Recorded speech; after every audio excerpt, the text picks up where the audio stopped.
Hello friends, तो मैं executive assistant अनुराग Tiwari UPPCL आज आपके सामने फिर से एक नया वीडियो लेकर आया हूँ, जिसमें आप लोग को जैसा सभी को पता है कि आप लोग की टाइपिंग 7 जून से ख़त्म हो चुकी है। अब सभी बच्चों के दिमाग में केवल 2 क्वेश्चन घूम रहे हैं कि सर फाइनल रिजल्ट कब तक आएगा, और दूसरा क्वेश्चन ये रहता है सर फाइनल रिजल्ट से पहले डीवी होगा तो डीवी के रिलेटेड डॉक्यूमेंट्स क्या होंगे। अभी मैंने एक ये आई बटन पे वीडियो आ रहा होगा जिसमें फाइनल रिजल्ट के बारे में डिटेल्स थोड़ी दी थी, इसको आप जरूर चेक कर लीजिएगा। उसके बाद चलिए शुरू करते हैं अपना ये वीडियो का जो मेन पार्ट है डीवी रिलेटेड डॉक्यूमेंट वेरिफिकेशन। हमारे उसमें क्या क्या लगेंगे, क्या क्या नहीं लगेंगे, कैरेक्टर सर्टिफिकेट, हाई स्कूल की मार्कशीट, इंटर के मार्कशीट वगैरह, मतलब जो जो ऑल रिलेटेड डॉक्यूमेंट्स हैं। आपको पिछली बार हम लोग को क्या क्या मांगे गए थे वो सारा आपको वीडियो के माध्यम से दिखाता जाता हूँ और आपको बताता जाता हूँ कि आपको ये डॉक्यूमेंट्स कहाँ पर कब रिक्वायरमेंट होंगे। उसमें थोड़ी बहुत जानकारी जो आप स्क्रीन पर देख रहे हैं इमेज के बारे में आपको पता लगी। ये डीवी रिलेटेड जो डॉक्यूमेंट्स आपको चाहिए होते थे, डॉक्यूमेंट वेरिफिकेशन जो आपका होगा। पिछले यार हम लोग का जो डॉक्यूमेंट वेरिफिकेशन हुआ था वो 6 फरवरी से लेकर 13 फरवरी 2019 तक हुआ था। 6 फरवरी 2019 से 13 फरवरी 2019 तक, ठीक। तो जैसा मैं यहाँ पर नोट में पढ़ देता हूँ, ये चयन सूची नहीं है। यद्यपि उपरोक्त परीक्षा के परिणाम के प्रकाशन में सभी प्रकार की सावधानियाँ अपनाई गई हैं, फिर भी मुद्रण त्रुटि के लिए विद्युत सेवा आयोग सभी प्रकार के भूल-चूक सुधार का अधिकार सुरक्षित रखता है। इस सूची में अनुक्रमांक के प्रकाशन मात्र से अंतिम रूप से अर्हता स्वीकार किए जाने अथवा चयन किए जाने अथवा नियुक्ति का कोई अधिकार स्वतः प्राप्त नहीं माना जाएगा। ऊपर वर्णित अभ्यर्थियों के अभिलेखों की जांच विद्युत प्रशिक्षण संस्थान सरोजिनी नगर लखनऊ पर की जाएगी। अभिलेखों की जांच के हेतु अलग से बुलावा पत्र अभ्यर्थी को नहीं भेजा जाएगा। सभी अभ्यर्थी उपरोक्त तिथि समय स्थान पर निम्नलिखित मूल अभिलेखों एवं उनकी एक स्वयं सत्यापित छाया प्रति एवं 2 पासपोर्ट साइज फोटोग्राफ के साथ उपस्थित होना सुनिश्चित करें। निर्धारित तिथि एवं समय पर अनुपस्थित होने वाले अभ्यर्थियों का अभ्यर्थन स्वतः निरस्त हो जाएगा। जैसे कुछ लोगों का सिलेक्शन अदर डिपार्टमेंट में हो गया होगा तो वो लोग क्या करेंगे, टाइपिंग अगर दिए होंगे तो शायद डीवी स्किप करें, तो अगर वो लोग डीवी स्किप करेंगे तो यहीं से उनका अभ्यर्थन निरस्त हो जाएगा। और एक पॉइंट यहाँ पर और आ रहा है, विद्युत प्रशिक्षण संस्थान सरोजिनी नगर लखनऊ। कई लोग का पूछना होता है सर हमारा ये डीवी होगा कहाँ, हमारे शहर में होगा या फिर और कहीं होगा, हमारे शहर के किसी ऑफिस में होगा, गृह जनपद में होगा? नहीं, सीधे सीधे मैंने पिछले वीडियो में बताया था, अभी जो आई बटन पे फिर से आ रहा होगा, तो विद्युत प्रशिक्षण संस्थान लखनऊ में होगा, ठीक। फिर यहाँ पे नंबर 1 पॉइंट है print out of CBT, print out of application form in case application form is not available brings copy of CBT admit card. आपके पास एडमिट कार्ड की जो कॉपी हो उसको लेकर जाइएगा। उससे अगर आपके पास वो प्रिंट आउट नहीं है जो आपने एप्लीकेशन फॉर्म शुरुआत में फिल किया था, ठीक। फिर certificate of date of birth, ये आपका 10th क्लास की मार्कशीट से वेरी कर जाएगा, कोई दिक्कत नहीं। तो थर्ड पॉइंट आपका सर्टिफिकेट ऑफ बैचलर्स डिग्री। तो आपने अगर डिग्री नहीं निकलवाई होगी, प्रोविजनल डिग्री आप ऑनलाइन निकलवा सकते हैं और ये जल्दी ही निकल आती है, इसमें टाइम नहीं लगता है, ठीक। तो आप इस डिग्री ना होने पर प्रोविजनल डिग्री लगा सकते हैं आप, ओके, कोई दिक्कत नहीं होगी। लास्ट कास्ट सर्टिफिकेट, ये जनरल कैटेगरी के लिए यूज़ नहीं होता है, बाकी जो अदर कैटेगरीज में बिलोंग करते हैं ओबीसी SC ST वेरी करता है। तो फॉर रिजर्व कैटेगरी के लिए इश्यूड बाय यूपी गवर्नमेंट। कोशिश करिएगा, इसमें भी आ रहा है लेटेस्ट कास्ट सर्टिफिकेट, तो आप लोग का जो लेटेस्ट कास्ट सर्टिफिकेट हो उसी को बनवा लीजिएगा अभी जल्दी में ही। फिर 5वां नंबर पॉइंट है latest domicile certificate for reserve category issued by UP government. मतलब आपका जो लेटेस्ट अभी ये सर्टिफिकेट हो उसको ही बनवा लीजिएगा। एक्चुअली ये है 2019 के डॉक्यूमेंट रिक्वायरमेंट, ठीक। मे भी हो सकता है कि आपके में कुछ चेंजमेंट हो, तो अभी कोशिश करिएगा जब तक डीवी का लिस्ट ना आ जाए। और जो जो इंपॉर्टेंट पॉइंट्स हैं, मतलब कास्ट सर्टिफिकेट और डोमिसाइल, तो ये दोनों तो लेटेस्ट मांग रहे हैं, तो आप लोग कोशिश करिएगा वही लेटेस्ट ही हो तो ज़्यादा बेटर है, ठीक। फिर 6 नंबर पॉइंट पे एक service man certificate in which duration of service and date of retirement should be clearly mention. तो एक सर्विस मैन के लिए ये पॉइंट है 6 नंबर, जो एक सर्विस मैन है वो अपना ये पॉइंट नंबर 6 पर ध्यान देंगे। फिर certificate of dependent on freedom fighter issued by district magistrate if applicable. जो डिपेंडेंट ऑफ फ्रीडम फाइटर है वो सर्टिफिकेट लगाएंगे और जो डीएम से इश्यूड होगा, ठीक, 7 नंबर पॉइंट में। फिर physically handicapped if applicable issued by competent authority. तो जो भाई DFF कैटेगरी से आते हैं, मतलब फिजिकल हैंडीकैप कैटेगरी से आते हैं, तो उनके लिए ये पॉइंट है अपना ये 8 नंबर पॉइंट, अपना जो भी है सर्टिफिकेट वगैरह आपका हैंडीकैप का वो बनवा कर जाइएगा, वो इस कैटेगरी में इम्प्लीमेंटेशन होगा, ओके। और फिर 9 नंबर है any other certificates essential for fulfilling the eligibility conditions. तो अगर आपने इसके अलावा भी कोई अदर्स में डाल रखा हो एप्लीकेशन फॉर्म में कि आपको इस सर्टिफिकेट की रिक्वायरमेंट है, तो वो भी आप फिल कर दीजिएगा। 9 नंबर पॉइंट इसी के बारे में बोल रहा है। मतलब वहाँ पर आप सर्टिफिकेट उसका लेकर जरूर जाइएगा। बाद में ये नहीं कि सर मेरे पास ये सर्टिफिकेट था, मैं बाद में ले आऊँगा, नहीं, सारे डॉक्यूमेंट्स जो यहाँ दे रखा है उसको आप कंप्लीट कर लीजिए, वो आप वहाँ पर प्रेजेंट कर दीजिएगा। Candidate must bring their 2 numbers of latest colour passport size photograph. ये नहीं कि 2 बोला तो 2 ही लेकर जाने, कम से कम 8-10 फोटोग्राफ डाल कर जाइएगा।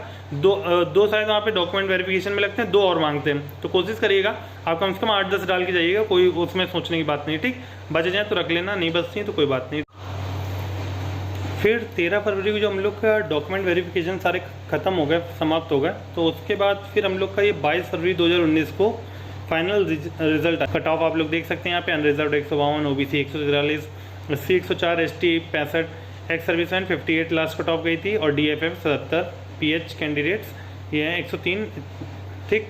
तो ये आपका 22 फरवरी 2019 का। और जैसा कि मैं फिर से दिखा देता हूँ पिछले वीडियो में, तो यहाँ पर आप लोगों ने ये जो 10 पॉइंट पढ़े, इसमें कहीं पे भी कैरेक्टर सर्टिफिकेट वगैरह के बारे में आपसे नहीं मांगा गया है। ये कौन सा प्रोसेस है? ये प्रोसेस था जब आप DV मतलब आपने टाइपिंग दे दी, टाइपिंग के बाद डॉक्यूमेंट वेरिफिकेशन में जितने लोग बुलाए जाएंगे उनके लिए है। तो उनके लिए कहीं पर भी कैरेक्टर सर्टिफिकेट की बात नहीं की गई। सब लोग परेशान है, सर मेरा कैरेक्टर सर्टिफिकेट नहीं बनेगा, कॉलेज ये है, प्राइवेट है, यहाँ से किया मैंने, क्या वहीं से बनवाना पड़ेगा? तो डॉक्यूमेंट वेरिफिकेशन के टाइम पे रिक्वायर्ड नहीं होता है, पर कोशिश करिए अगर आप लोग डॉक्यूमेंट वेरिफिकेशन के टाइम अपने मतलब कैरेक्टर सर्टिफिकेट कंप्लीट कर लें तो वो आपके लिए बेनिफिशियल रहेगा। ये आपको कब बनवाना है वो भी दिखा देता हूँ, मैंने अपने कब बनवाए थे ये भी मैं सब बता देता हूँ। तो उससे शुरू करने से पहले मैं आपको बताना चाहूँगा, जिस दिन हम लोग का सिलेक्शन ये फाइनल रिजल्ट आया था 22 फरवरी 2019, उसके नेक्स्ट डे ही 23 फरवरी 2019 को एक लेटर आया हुआ था जिसको हम लोग को बाई मेल भेजा गया था, और वो मिला था हम लोग को 26 फरवरी 2019 को। तो आप ये लेटर देख सकते हैं, सम्मानित चयनित कार्यालय सहायक तृतीय, ठीक। इसमें दिया है कि आप अपनी पोस्ट प्रेफरेंस फॉर्म का ही लेटर था, तो आप अपना पोस्ट प्रेफरेंस फॉर्म भर सकते हैं। और जो पोस्ट प्रेफरेंस फॉर्म है वो क्या क्या था, ये है डिस्काउंट कॉर्पोरेट कार्यालय में तैनाती हेतु विकल्प में आप अपना नाम लिखेंगे, पुत्र पुत्री गृह जनपद, ये लास्ट टाइम था, इस बार देखते हैं कि देते हैं या नहीं देते हैं। फिर यहाँ पर आपको टोटल 6 डिस्काउंट मिलते हैं, जो वो पढ़ देता हूँ मैं। पूर्वांचल, दक्षिणांचल, पश्चिमांचल, मध्यांचल, कैस्को और कॉर्पोरेट कार्यालय लखनऊ। तो इसमें ये आप डिस्काउंट प्रेफरेंस फॉर्म भरकर अपना नाम, पता, सारी चीज़ें भरकर इनको मेल करनी थी CEHIDIL@gmail.com 27 फरवरी 2019 3 बजे तक अवश्यमेव रूप से उपलब्ध कराना सुनिश्चित करें, अन्यथा यह समझा जाएगा कि आप विकल्प देने के इच्छुक नहीं है। तो 27 फरवरी 2019 तक जिन्होंने भर दिया था उनको कोई दिक्कत नहीं थी, और भेजना तो उसे 3 बजे तक, ठीक। तो ये चीज़ एक मैं बताना चाहता हूँ। और एक चीज़ और आ रही है वो भी मैं बता देता हूँ। जब ये सिलेक्शन फाइनल हो गया था तो उसके बाद 2249 लोगों की फाइनल लिस्ट जारी की गई थी जिनका सिलेक्शन हुआ था उस टाइम। ये लिस्ट आई थी डिस्कॉम की, और डिस्कॉम अलॉटमेंट जब हुआ था तो वो डेट थी हम लोग की 5 मार्च 2019, मतलब 5 मार्च 2019 को आपको डिस्कॉम अलॉटमेंट हुआ था। और ये चीज़ भी बताना ज़रूरी था यहाँ पर। फिर इसमें क्या क्या दिया हुआ है पॉइंट मैं पढ़ देता हूँ। इसमें कुछ खास पॉइंट नहीं थे, जो जिन बच्चों के मतलब यहाँ पर बोल रहा है तारांकित अभ्यर्थियों का चयन अद्यतन जाति निवास प्रमाण पत्र एवं स्वतंत्रता संग्राम सेनानी आश्रित प्रमाण पत्र, जिनके डॉक्यूमेंट से थोड़ी बहुत मिस्टेक आ रही थी तो उनको थोड़ा सा तारांकित वगैरह ये वर्ड जो आ रहा है वो कर दिया गया था, तारांकित करते हुए कि इन्हें अपने डॉक्यूमेंट्स बाद में दिखाने। तो आप लोग को परेशान नहीं होना है अगर आपके डॉक्यूमेंट से कुछ बहुत मिस्टेक होती है। सबसे पहले तो एफिडेविट बना लो जो भी डॉक्यूमेंट में मिस्टेक आ रही है। अगर डॉक्यूमेंट में मिस्टेक नहीं है तो आपका क्लियर हो जाएगा, अगर डॉक्यूमेंट में मिस्टेक है तो आपको ऐसे हाईलाइट करके वो अपने डॉक्यूमेंट्स दिखाने पड़ेंगे, ठीक, बाद में। और फिर उसके बाद ये कुछ पॉइंट्स हैं, इसको आप पढ़ना चाहें तो पढ़ सकते हैं, मैं बाद में आपको शेयर कर दूंगा, ठीक। बस ये जानकारी थी। अब चलते हैं कि हमें अपने सर्टिफिकेट कब कब बनवाने हैं। तो ये मेरा ज्वाइनिंग लेटर था, इसमें टोटल मतलब EDC सेकेंड मेरा पड़ता है।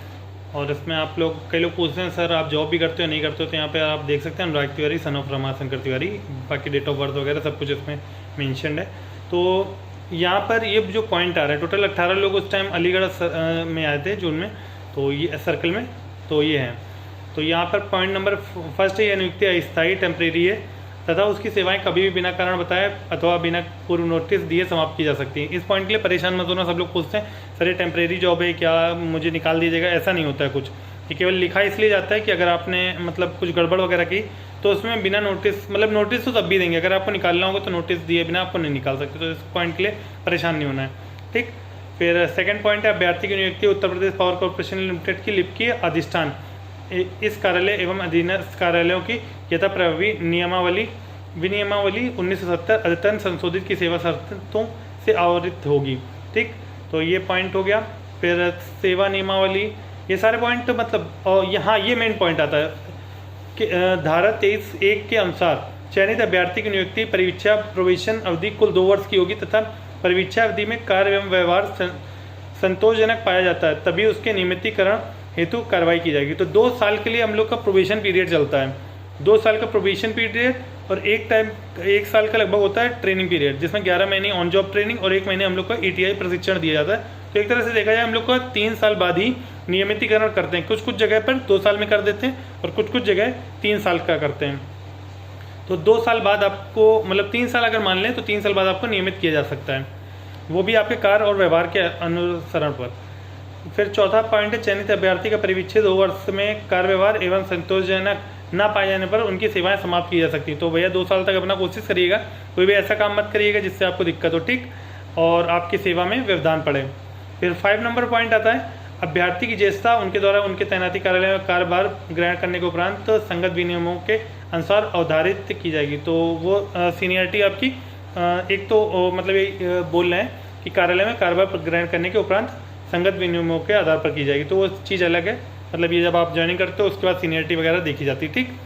फिर पॉइंट आता है 6 नंबर नियुक्ति के पश्चात कर्मचारी को उत्तर प्रदेश कॉर्पोरेशन में कहीं भी स्थानांतरित किया जा सकता है। तो आपको अभी थोड़ी देर पहले मैंने जो 6 डिस्कॉम दिखाई थी, तो आप यहाँ पर ज्वाइन हो गए, इसका मतलब ये नहीं कि 6 मतलब ज़िंदगी भर यहीं जॉब करनी है, आप उन 6 में कहीं भी भेजे जा सकते हो। वो ट्रांसफ़र पॉलिसी के अंतर्गत अगर आप आते हो या फिर किसी अन्य कारण की वजह से आपका ट्रांसफ़र किया जाता है, तो 6 नंबर पॉइंट समझाता है। नियुक्ति के फलस्वरूप कार्यभार ग्रहण करने हेतु यात्रा भत्ता कोई दे नहीं होगा। आप सोचो कि मैं ज्वाइनिंग करने आ रहा हूँ तो मुझे मतलब यात्रा भत्ता मिलेगा, तो ऐसा नहीं रहेगा, ठीक। 8वां नंबर संबंधित शासकीय अभियंता का यह दायित्व होगा कि उनके कार्यालय में नियुक्त किए गए चयनित अभ्यर्थियों की योगदान आज्ञा स्वीकार करने से पूर्व निम्न औपचारिकताएं पूर्ण कराएं। मतलब जैसे आप ये मेरा ज्वाइनिंग हुई थी सर्किल ऑफिस में, सर्किल ऑफिस से जब मैं ज्वाइन करता हूँ जाके अधिशासी अभियंता मतलब एग्जीक्यूटिव इंजीनियर के अंडर में जब मैंने ज्वाइन की थी, तो उनके पास ज्वाइन करने के पहले हमें ये डॉक्यूमेंट्स देने थे। जो आप लोग पूछ रहे थे कैरेक्टर सर्टिफिकेट कहाँ लगता है, वो इस जगह पर आता है, ठीक।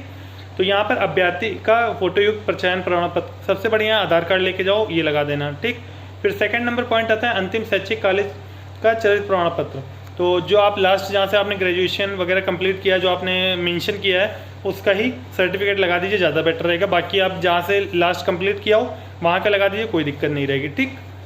2 राजपत्रित अधिकारियों द्वारा प्रदत्त चरित्र प्रमाण पत्र जो अभ्यर्थी के सगे संबंधी ना हो, चल अचल संपत्ति का घोषणा पत्र निर्धारित प्रारूप में।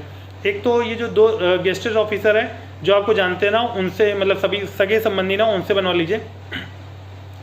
फिर चल अचल संपत्ति घोषणा पत्र, वो आपको मैं इस फॉर्म के साथ मतलब ये अभी आपका जब ज्वाइनिंग लेटर आएगा तो उसमें मेंशन होगा और उसके साथ ही आपको चल अचल संपत्ति का घोषणा पत्र मिल जाएगा। अगर ये नहीं मिलेगा तो मैं आपको जो PDF प्रोवाइड करूँगा उसमें चल संपत्ति का घोषणा पत्र आपको मिल जाएगा, ठीक। और फिर उसके बाद एक पॉइंट है किसी भी राजनीतिक दल से संबंध ना रखने का घोषणा पत्र। तो एक तरह से एफिडेविट आपको चल अचल संपत्ति का देना होगा, फिर आपको एक एफिडेविट देना होगा राजनीतिक दल से संपत्ति मतलब संबंध नहीं रखने का। फिर अगर विवाहित हैं आप तो एक ही जीवित पत्नी पति रखने का घोषणा पत्र, कि मतलब अगर आपकी शादी हो चुकी है तो उसका भी एफिडेविट कि मेरी एक पत्नी या पति जो भी है उस टाइम वो आपको देना पड़ेगा। तो एक तरह से एक सर्टिफिकेट चल अचल, दूसरा हो गया राजनीतिक दल, तीसरा हो गया विवाहित का। फिर अनुसूचित जनजाति और पिछड़ी जाति संबंधी प्रमाण पत्र, तो वही जो आप अपने DV के टाइम पे डॉक्यूमेंट वेरिफिकेशन के टाइम पे ले गए थे, वो सर्टिफिकेट आपको यहाँ पर भी कॉपी के रूप में जमा करना पड़ेगा, ठीक। ये सब आप देख लीजिए, एक तरह से फोटो कॉपी ही आपकी यहाँ पर जमा होगी, फोटो कॉपी का सेट जमा होगा, ठीक। तो और जब आप डॉक्यूमेंट वेरिफिकेशन कराने जाओगे तो वहाँ पर सारे डॉक्यूमेंट्स ओरिजिनल होने चाहिए, और यहाँ पर जहाँ बाकी ओरिजिनल होने चाहिए पर वहाँ पर कॉपी जमा कराएंगे, वो वहाँ पे पूरी एक फाइल बनती है आपकी, वो आपके संबंधित कार्यालय जहाँ पे आपकी ज्वाइनिंग हो रही होगी वहाँ पर ऑलरेडी पहुँच चुकी होगी आपकी ज्वाइनिंग से पहले, ठीक। फिर हमारा नेक्स्ट पॉइंट आता है ज नंबर स्वास्थ्य संबंधी प्रमाण पत्र जो मुख्य चिकित्सा अधिकारी / उप मुख्य चिकित्सा अधिकारी द्वारा प्रदत्त हो मूल रूप में। तो एक जो आपका मूल सर्टिफिकेट होगा उसकी कॉपी आप करा के अपने पास रखनी होगी। मूल सर्टिफिकेट आपको ऑफिस में जमा करना पड़ेगा अपने डॉक्यूमेंट के साथ। ये आपका चिकित्सा प्रमाण पत्र वहाँ पर जमा हो जाएगा, ठीक। तो इसकी कॉपी करा के जरूर रख लेना, वो भी मैं आपको दिखा दूंगा कि मेरा सर्टिफिकेट कैसा था। फिर अपने पारिवारिक सदस्यों का विवरण, तो एक घोषणा पत्र में आपको पारिवारिक सदस्यों का विवरण भी देना पड़ेगा कि कौन कौन है, वो भी मैं अभी आपको दिखा देता हूँ। अभ्यर्थी का समान निवास प्रमाण पत्र, तो आप जहाँ पर रहते हैं डोमिसाइल सर्टिफिकेट, और ये भी कोशिश करिएगा जो आपके पुराने बने हो वो ठीक है, पर जो लेटेस्ट हो उनको जरूर लेके जाइएगा। अगर एड्रेस में चेंजमेंट है तो उसका एफिडेविट वगैरह बनवा लीजिएगा। कोई भी सर्टिफिकेट में किसी में भी दिक्कत आ रही है तो उसका एफिडेविट बनवाकर डॉक्यूमेंट वेरिफिकेशन के टाइम जमा कर देना, और उसकी कॉपी अपने पास जरूर रखना। तो अगर कहीं पे फर्दर रेफरेंस में ज़रूरत पड़ती तो आप दिखा सकते हो वहाँ पर, ठीक। तो ये सारे आपके डॉक्यूमेंट्स कंप्लीट हो गए। ये डॉक्यूमेंट्स कब रिक्वायरमेंट है, जब आप अपनी ज्वाइनिंग अथॉरिटी मतलब ज्वाइनिंग फाइनल ज्वाइन कर रहे हो जाके, जहाँ पर आपको मतलब जहाँ से आपकी सैलरी बनने वाली होगी, तो ये समझ लीजिए, सीधी सी बात है। तो जैसा कि आप सभी देख सकते हैं यहाँ पर मैंने अपने ड्राइव में UPPCL all document verification related एक फोल्डर बना रखा है। तो ऐसा आप भी लोग कोशिश करिएगा, मेल वगैरह पर अपना एक फोल्डर बना लीजिए जिसमें सारे आपके डॉक्यूमेंट्स आ रहे हों। तो यहाँ पर मेरे 10th की मार्कशीट, सर्टिफिकेट, 12th की मार्कशीट, आधार कार्ड और BSc first year, second year, third year सभी की डिग्री वगैरह लगी है। आप लोग भी कोशिश करिएगा अगर डिग्री आप लोग ले सकें तो डिग्री, वरना सर्टिफिकेट जो आपकी ये है मार्कशीट वगैरह सभी एक साथ रखिएगा। चलिए, अब आपको जो मेन दिखाना था कैरेक्टर सर्टिफिकेट के बारे में काफ़ी लोगों को कन्फ्यूज़न था, जैसे कैरेक्टर सर्टिफिकेट वगैरह क्या कैसे करेंगे, तो चलिए दिखा देते हैं आपको। और जैसा मैंने आप लोग को अभी थोड़ी देर पहले बताया था कि 5 मार्च 2019 को हम लोग की फाइनल डिस्कॉम अलॉटमेंट लिस्ट आई थी 2200 लोगों की। तो उसके बाद ही मैंने अपने फर्दर डॉक्यूमेंट्स बनाए थे जो मेरे को रिक्वायरमेंट थी, और हम लोग की 8 मार्च 2019 को फाइनल मतलब एक लिस्ट जारी कर दी गई थी कि आपको ये जोन डिस्कॉम वगैरह अलॉट हुए हैं, मतलब जोन अलॉट हुआ है, आपको यहाँ पे ज्वाइनिंग करनी जाके। तो मेरे को वो लेटर मिला था 16 तारीख को, वो बैक डेट में डिस्पैच होकर हम लोग को 8 मार्च को दिया गया था, पर वो 16 मार्च को हम लोग के बाई मेल हम लोग को रिसीव हुआ था। तो उसके बाद हम लोगों ने ये अपना सारे सर्टिफिकेट वगैरह कंप्लीट कराए। तो जैसा आप चयनित प्रमाण पत्र देख सकते हैं कि अनुराग तिवारी, रमाशंकर तिवारी, और ये एड्रेस वगैरह सब की डेट मेरा ये 16 मार्च 19 है। जिस दिन मेरा डॉक्यूमेंट मतलब फाइनल वो था कि आपको इस जगह ज्वाइनिंग लेनी आके, तो उस दिन मैंने ये अपना ये कंप्लीट करा लिया था सेम डे पे, ठीक। और 2 सर्टिफिकेट थे, दोनों मैंने कंप्लीट करा लिए, कोई दिक्कत नहीं हुई थी मुझे। और फिर मेन ये था जो मेरा कॉलेज का सर्टिफिकेट, तो कॉलेज का सर्टिफिकेट भी मैंने 16 मार्च ये मैंने 11 मार्च को करवा लिया था। कॉलेज में थोड़ा सा दिक्कत हो जाती है कभी कभी, तो इसलिए थोड़ा सा आप आगे पीछे करा सकते हैं, और लगभग 10-15-20 दिन 1 महीने का भी अंतर होगा, कोई दिक्कत नहीं होगी उसके में। पर आप लोग डॉक्यूमेंट वेरिफिकेशन के बाद अपना इसको कैरेक्टर सर्टिफिकेट को कॉलेज से रिसीव करिए तो ज़्यादा बेटर है, ठीक। फिर उसके बाद एक कार्यालय मुख्य चिकित्सा अधिकारी कानपुर नगर से मैंने बनवाया था, तो उसमें ये आपको लेटर आप मतलब वहाँ पे जाइएगा, अपने नज़दीकी जो आपका सीएमओ ऑफिस है वहाँ पर जाइएगा, वहाँ पर मिलिएगा सीएमओ से, और वहाँ पर आप अपना ये बनवा सकते हैं। इसमें कुछ नहीं, सिंपल सा एक सर्टिफिकेट है, इसके अलावा कोई भी मेडिकल की रिक्वायरमेंट नहीं होती। यहाँ पर आप देख सकते हैं शारीरिक उपयुक्तता का प्रमाण पत्र, और ये भी मेरा आप लोग देख सकते हैं 16 मार्च 2019 का बना हुआ है। मैंने तीनों डॉक्यूमेंट्स अपने कैरेक्टर सर्टिफिकेट, 2 कैरेक्टर सर्टिफिकेट जो मतलब राजपत्रित अधिकारी के द्वारा, और एक ये मेरा कार्यालय मुख्य चिकित्सा अधिकारी सीएमओ द्वारा, ये तीनों एक ही डेट के हैं। और जो कॉलेज का सर्टिफिकेट है वो मैंने थोड़ा पहले बनवा लिया था। तो आपने जैसे देख लिया है कि डॉक्यूमेंट वेरिफिकेशन के बाद मैंने अपना ये सारे सीएमओ के लेटर और कैरेक्टर सर्टिफिकेट बनवाए। तो इसके लिए आपको परेशान होने की जरूरत नहीं, सर कब का होना चाहिए, पहले का बनवा लें, बाद का, कोशिश करिए डॉक्यूमेंट वेरिफिकेशन के बाद का बना होना चाहिए, ठीक। तो मैं आशा करता हूँ कि इस वीडियो के माध्यम से मैंने आपको पूरी डिटेल जानकारी दे रखी है, और अब इसके बाद भी अगर आपको कोई कन्फ्यूज़न हो रहा है तो कमेंट सेक्शन में कमेंट जरूर करिएगा, तो मैं उस क्वेरी को जल्दी से जल्दी सॉल्व करने की कोशिश करूँगा। और सर्टिफिकेट्स रिलेटेड जो कैरेक्टर सर्टिफिकेट और गेस्टेड ऑफिसर के सर्टिफिकेट रिलेटेड आपको क्वेरीज आ रही थी, तो वो मैंने आपको क्लियर कर दी इस वीडियोज़ में, और आप लोग कमेंट करिए और मैं उसका रिप्लाई जल्दी से जल्दी दूंगा। कोई भी क्वेरीज होगा उसके लिए अगर मुझे लगेगा कि इस बारे में मुझे वीडियो बनाना चाहिए तो जल्दी से जल्दी वीडियो बनाकर भी आपको उसके बारे में अपडेट दूंगा।